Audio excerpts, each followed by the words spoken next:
اعوذ باللہ من الشیطان الرجیم بسم اللہ الرحمن الرحیم۔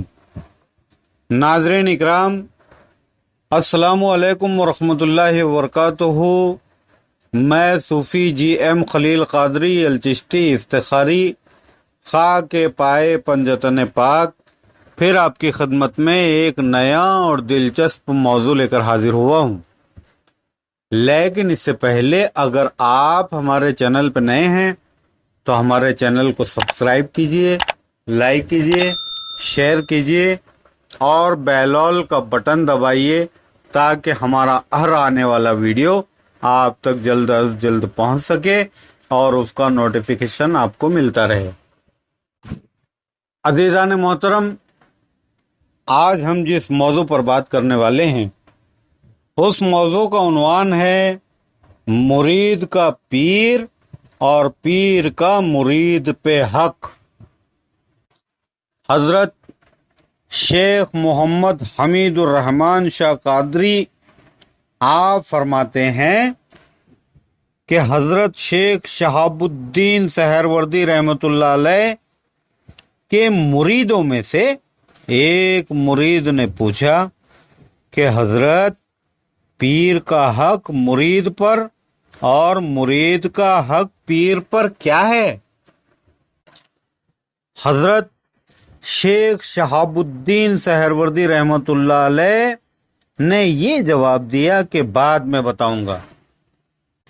دوسرے روز اسی شخص نے پھر وہی سوال کیا۔ شیخ شہاب الدین سہروردی رحمۃ اللہ علیہ نے پھر وہی جواب دیا کہ بعد میں بتاؤں گا۔ تیسری مرتبہ اس نے پوچھا تو حضرت شیخ شہاب الدین سہروردی رحمۃ اللہ علیہ نے ایک خط لکھا اور ایک جانماز اس کے حوالے کیا کہ یہ چیزیں میرے خلیفہ کو پہنچا دو۔ مرید الٹے پاؤں، جیسا کہ مریدوں کا اظہار ادب کے لیے طریقہ ہوتا ہے، دروازوں کی طرف واپس ہوا۔ اس نے چاہا کہ جوتا اٹھا کر رکھ لے، آگے پہنے گا۔ پھر دل میں سوچا کہ اس میں جو دیر لگے گی اس سے پیر کے حکم کی جلد تعمیل میں نقصان ہوگا، اس لیے وہ ننگے پاؤں ہی روانہ ہو گیا۔ راستے میں اس کا گھر ملتا تھا، جس کا جی چاہا کہ بیوی بچوں سے رخصت ہو لے، لیکن پھر اس کے دل میں خیال آیا کہ گھر جانے اور بال بچوں سے رخصت ہونے میں دیر لگے گی اور اس سے پیر کے کام کو نقصان پہنچے گا۔ اس لیے اس نے وہ ارادہ بھی ترک کر دیا اور سیدھا چل کر خلیفہ کی خدمت میں پہنچا اور شیخ شہاب الدین سہروردی رحمۃ اللہ علیہ کا فرمان اور سجادہ ان کے حوالے کیا۔ خلیفہ نے اس آدمی کی بہت زیادہ عزت و تکریم اور خاطر و مدارات کرنی چاہیے، کیونکہ وہ پیر اور مرشد کے یہاں سے آیا تھا۔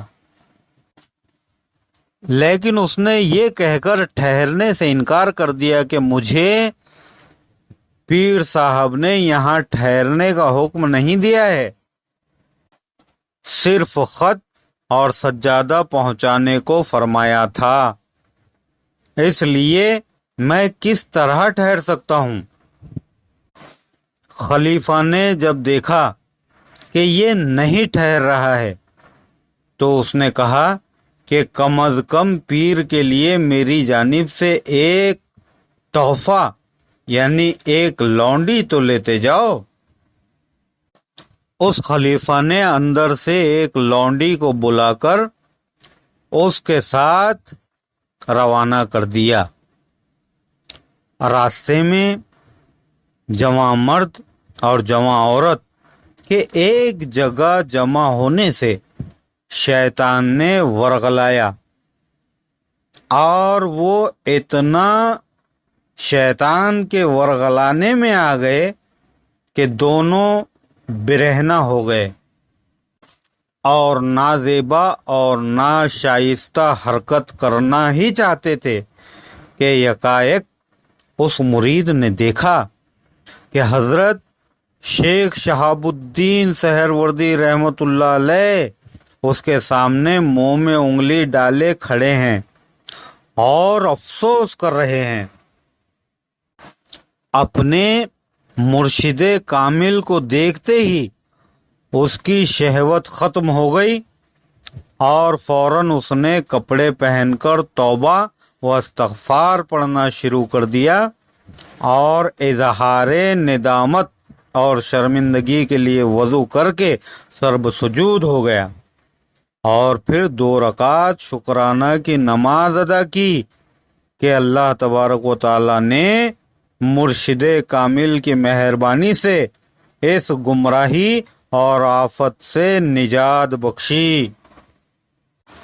پھر اس مرید نے اس لونڈی کو بہت احتیاط کے ساتھ مرشد کامل تک پہنچا دیا۔ حضرت شیخ شہاب الدین سہروردی رحمۃ اللہ علیہ نے اس سے کچھ نہیں کہا۔ دوسرے دن اس نے پھر حضرت شیخ شہاب الدین سہروردی رحمۃ اللہ علیہ کی خدمت میں حاضر ہو کر اپنا وہی سوال دہرایا کہ حضرت، مرید کا حق پیر پر اور پیر کا حق مرید پر کیا ہے؟ حضرت شیخ شہاب الدین سہروردی رحمۃ اللہ علیہ نے فرمایا کہ میں نے تجھ کو عملی طور پر دکھا دیا، پھر بھی تجھے معلوم نہ ہوا؟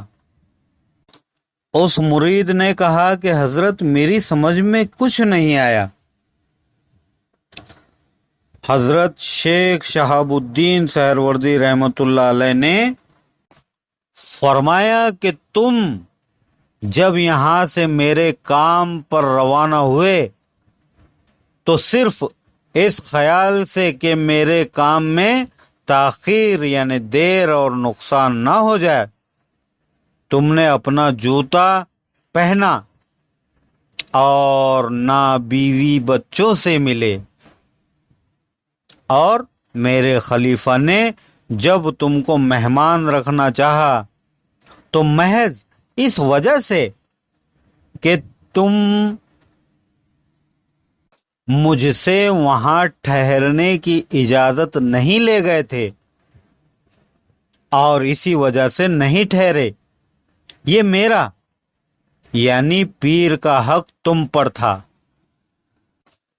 اور پھر راستے میں جب شیطان تم پر غالب آیا اور اس کے ورغلانے میں آ کر تم بدکاری کا اور زنا کار بننے کی کوشش کر رہے تھے، زنا پر آمادہ ہو گئے تھے، میں نے تم کو اس برے فعل سے باز رکھا اور تم میری جگہ سے اور تم میری وجہ سے اس گناہ عظیم اور آفت سے بچ گئے۔ یہ تمہارا یعنی مرید کا حق تھا جو میں نے ادا کیا۔ مولا کریم ہر مرید کو اپنے پیر کی محبت میں مصروف رہنے کی توفیق عطا فرمائیں اور اپنے پیر کے حکم کی تعمیل کرنے کی توفیق عطا فرمائیں۔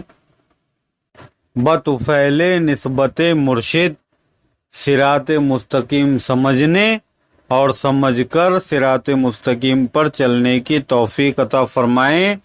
آمین ثم آمین۔